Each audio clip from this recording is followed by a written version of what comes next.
نظر بد یا نظر لگنا ایک انتہائی قدیم تصور ہے جو دنیا کی مختلف اقوام میں پایا جاتا ہے۔ اسلام کے صدر اول میں دشمنان اسلام نے اسلام کو نقصان پہنچانے کے لیے عرب کے ان لوگوں کی خدمات لینے کا ارادہ کیا جو نظر لگانے میں شہرت رکھتے تھے، اور ان کا دعویٰ تھا کہ وہ جس چیز کو نقصان پہنچانے کے ارادے سے دیکھتے ہیں ان کے دیکھتے ہی وہ چیز تباہ ہو جاتی ہے۔ تو اللہ تعالیٰ نے حضور نبی کریم صلی اللہ علیہ وآلہ وسلم کو ان کے شر سے محفوظ رکھا اور ان بدنیتوں کے تمام حربے ناکام ہو گئے۔ ان کی اس شر انگیزی کو اللہ رب العزت نے قرآن پاک کی سورہ قلم آیت نمبر 51 میں اس طرح اور ان الفاظ میں بیان فرمایا، اور بے شک کافر لوگ جب قرآن سنتے ہیں تو ایسے لگتا ہے کہ آپ کو اپنی حاسدانہ بد نظروں سے نقصان پہنچانا چاہتے ہیں، اور یہ کہتے ہیں کہ یہ تو دیوانہ ہے۔ اب اس آیت مبارکہ میں نظر بد کے نقصان اور اس کے اثر انداز ہونے کی طرف اشارہ ہے کہ نظر بد کسی دوسرے انسان کے جسم و جاں پر اثر انداز ہو سکتی ہے۔ اب اسی طرح حضرت ابو ہریرہ رضی اللہ تعالی عنہ روایت کرتے ہیں کہ حضور نبی کریم صلی اللہ علیہ وآلہ وسلم نے ارشاد فرمایا، یہ صحیح بخاری کتاب الطب باب العین حق میں فرمایا، العین حق، نظر کا لگ جانا حقیقت ہے۔ اسی طرح صحیح مسلم کتاب السلام باب الطب والمرض میں حضرت عبداللہ بن عباس رضی اللہ تعالی عنہ روایت کرتے ہیں کہ رسول مکرم صلی اللہ علیہ وآلہ وسلم نے ارشاد فرمایا، نظر حق ہے، اگر کوئی شے تقدیر پر سبقت کر سکتی ہے تو نظر ہے۔ جب تم سے نظر کے علاج کے لیے غسل کرنے کے لیے کہا جائے تو غسل کر لو۔ اسی طرح اب چھوٹے بچے ہوتے ہیں، انہیں نظر بد لگ جاتی ہے،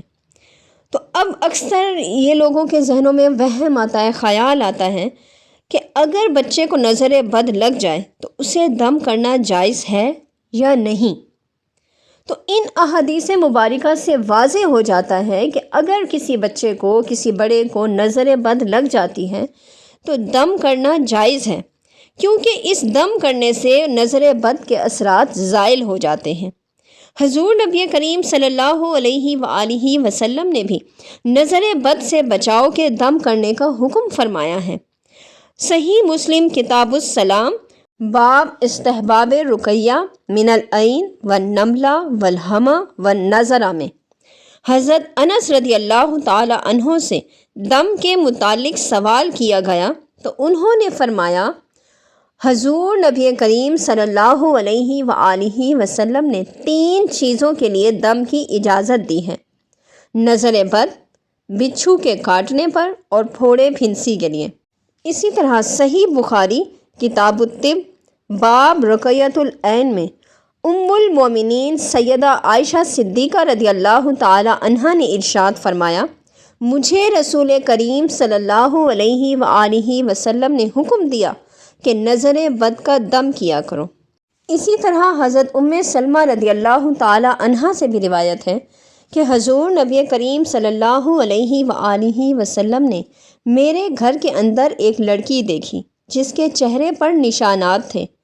تو حضور نبی کریم صلی اللہ علیہ وآلہ وسلم نے ارشاد فرمایا، اس پر کچھ پڑھ کر دم کرو کیونکہ اس کو نظر لگ گئی ہے۔ اسی طرح حضرت عبید بن رفاع زرقی رضی اللہ تعالی عنہ سے روایت ہے کہ حضرت اسماء بنت امیس رضی اللہ تعالی عنہ حضور نبی کریم صلی اللہ علیہ وآلہ وسلم کی خدمت میں عرض گزار ہوئیں، یا رسول اللہ صلی اللہ علیہ وآلہ وسلم، جعفر کی اولاد کو جلد نظر لگ جاتی ہے، کیا میں انہیں دم کرا سکتی ہوں؟ تو آپ صلی اللہ علیہ وآلہ وسلم نے ارشاد فرمایا، ہاں، اگر کوئی چیز تقدیر سے سبقت کرنے والی ہوتی تو وہ نظر بد ہوتی۔ اب بچے کو نظر بد سے بچانے کا طریقہ حضرت عبداللہ بن عباس رضی اللہ تعالی عنہ کی بیان کردہ روایت کے مطابق کچھ اس طرح ہے کہ حضور نبی کریم صلی اللہ علیہ وآلہ وسلم حضرت امام حسن و امام حسین رضوان اللہ اجمعین کو خصوصی طور پر کلمات تعوذ کے ساتھ دم کرتے اور فرماتے، تمہارے جد امجد حضرت ابراہیم علیہ السلام بھی اپنے دونوں صاحبزادوں حضرت اسماعیل علیہ السلام اور حضرت اسحاق علیہ السلام کو انہی کلمات کے ساتھ دم کیا کرتے تھے۔ اب دم کے الفاظ کیا ہیں؟ اعوذ بکلمات اللہ التامۃ من کل شیطان وہامۃ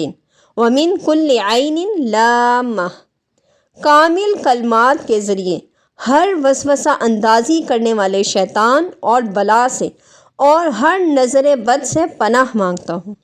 اسے صحیح بخاری نے کتاب الانبیاء میں، ابو داؤد نے السنن کتاب السنہ باب فی القرآن میں، اور ترمذی نے السنن کتاب الطب میں بیان کیا ہے۔ اور بہترین یہ ہوتا ہے کہ نظر بد کے علاج کے لیے معوذتین یعنی سورہ فلق اور سورہ ناس پڑھ کر دم کیا جائے، اور پھر یہ دعا بھی کی جائے جو اس حدیث مبارکہ کی روح سے حضرت ابراہیم علیہ السلام سے ثابت ہے۔